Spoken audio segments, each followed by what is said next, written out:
সাথে চলতো কে হাসেম মিয়া পিতা মৃত দুলাল মিয়া। তার বাড়ি হইল গফরগড় সাইলটা নদী ভাঙ্গা পরে চর উঠছে। তারা সে গফরগড়ের যে মিজানুর রহমান পল্টন যুবদলের আহ্বায়ক, উনার 22টা পরিচয় দেয় সে হনে বিএনপি। ঠিক আছে, 5 তারিখের পরে আমরা যেহেতু দেশের এই পরিস্থিতির উপরে আমরা নিজেরাই একটু আড়াল করে নিছি, এই ফাঁকে সে আমার জাতীয় গার্মেন্টস শ্রমিক ফেডারেশনের আমি তিনবার শ্রীপুরের সভাপতি, সে আমার অফিসের 4 টেবিল এই শালিম আর হাসেম তারা লয়ে পড়ছে। এখন আমার যে জেলার যে গাজীপুর জেলার যে জাতীয় গার্মেন্টস শ্রমিক ফেডারেশনের সাংগঠনিক সম্পাদক কামরুল ভাই, উনি নেত্রকোনা বাড়ি, উনি তো এই এলাকায় অসহায়, উনি আর এই বিষয়টা অভিযোগ করেন। তা আমি সভাপতি হিসেবে অভিযোগ করতে চাইছিলাম।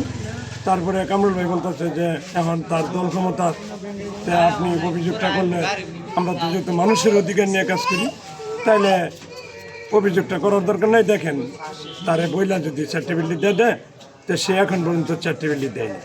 আমি 2023 সালেও সে আমার উপরে হামলা করছিল, তখন আমি সাংবাদিক মুজাহিদ বেরেদা, সাংবাদিক দুলাল এবং বকুল সোহাগ ভাই অবগত আছে, অনেক আমি পত্রিকা তো তার বিরুদ্ধে নিউজ করছিলাম।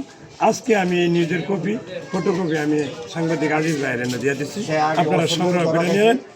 তার কার্যকলাপ, তার বিরুদ্ধে একটা অস্ত্র মামলা আছে। ঠিক আছে, 1878 সনের 19 যেটা হলো বাংলা পাইপগান অস্ত্র মামলা। তার বিরুদ্ধে ডিবির মুস্তাফিজের হ্যান্ডকাপ নিয়ে গেছিলো। সে যখন ইয়াবার ব্যবসা করে, তখন আমি যখন শ্রমিক ফেডারেশনের সভাপতি হয়েছি, তখন আমি মাদকের বিরুদ্ধে একটা র্যালি করছিলাম। তখন সেই থেকে সে আমার সাথে সূত্রামি শুরু করছিল। সে অনেকবার, আমি যখন 71 রোডে বাবুলের বাড়িতে ভাড়া থাকতাম, তখন আমার উপরে হামলা করছিল। তখন আমি আইনের ব্যবস্থা নিয়েছিলাম, পত্রিকা পর্যন্ত আমি তার বিরুদ্ধে নিউজ করছিলাম।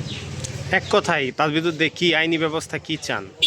আমরা চাই, সে আগে চিনি চুরি করছে, মামলা খাইছে, সে কম্বল চুরি করছে, মামলা করছে। সে আগে আওয়ামী লীগের ক্যাডার ছিল, এখন সে বিএনপির ক্যাডার হয়েছে, যুবদলের নেতা হয়ে গেছে। এটা কিভাবে সম্ভব? এটা আইনের তাকে যেন এ এলাকায় যেন নিষিদ্ধ করা হয়। এবং ইলেকট্রিক মিডিয়া এবং সাংবাদিক ভাইদের কাছে আমার অনুরোধ, এরকম দুষ্কৃতিকারী ছিনতাইকারী লিডার, তার আগে পূর্বে কোনো ব্যবসা ছিল না।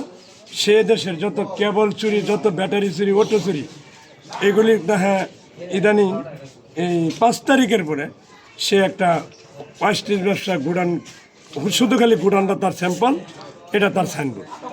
আপনারা এটা তদন্ত সাপেক্ষে আমি প্রশাসনের দৃষ্টি আকর্ষণ করছি এবং আপনাদের সাংবাদিক ইলেকট্রিক মিডিয়ার দৃষ্টি আকর্ষণ করছি। দুষ্কৃতিকারীর বিচার হোক, এদেশের মানুষ, নিরহ মানুষ রাস্তাঘাটে যেন নিরাপদ থাকতে পারে, এই বলে আমার সংক্ষিপ্ত।